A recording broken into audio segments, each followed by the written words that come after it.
আসসালামু আলাইকুম, শুভ সকাল। সবাই কেমন আছেন? আশা করছি ভালো আছেন। আল্লাহর রহমতে আমিও খুব ভালো আছি। সকালে ঘুম থেকে উঠেই আমার প্রথম কাজটা হচ্ছে আমার বিছানাটা সুন্দর করে গুছিয়ে নেওয়া। আপনাদের ভাইয়া যেহেতু সকালে অফিসে চলে গিয়েছে, ও সকালে বাসায় নাস্তা করে না।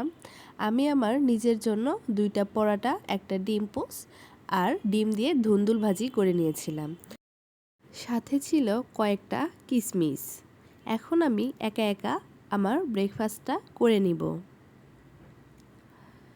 এরপর আমি দুপুরের জন্য মাছটা আগে থেকেই ভিজিয়ে দিলাম। এর ফাঁকে আমি আমার হাতের কাজগুলো সেরে নিব। কিছু কাপড় জমা হয়ে গিয়েছিল, তাই সেগুলো ওয়াশ করার জন্য ওয়াশিং মেশিনে দিয়ে দিলাম। আমি সকাল থেকে এভাবেই আমার কাজগুলো গুছিয়ে করার চেষ্টা করি।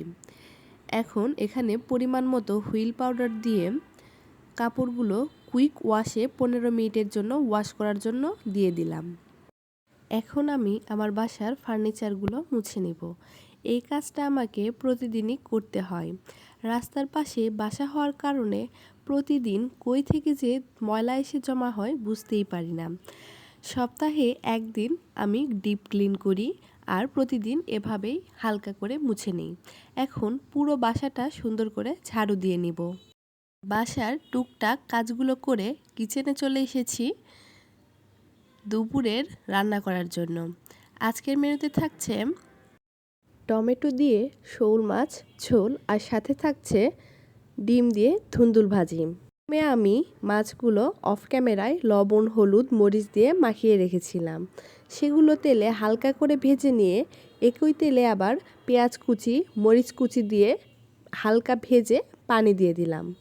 এখানে আমি আদা রসুন বাটা, হলুদের গুঁড়ো, মরিচের গুঁড়ো, জিরা গুঁড়ো, লবণ দিয়ে মশলাটা কষিয়ে নিয়েছি। এরপর দিয়ে দিলাম টমেটোগুলো 5 মিনিটের জন্য মশলার সাথে কষিয়ে নিব।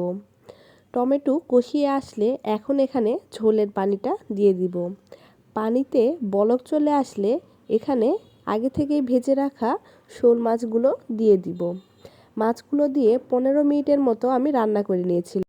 এই তো আজকে দুপুরের মেনু।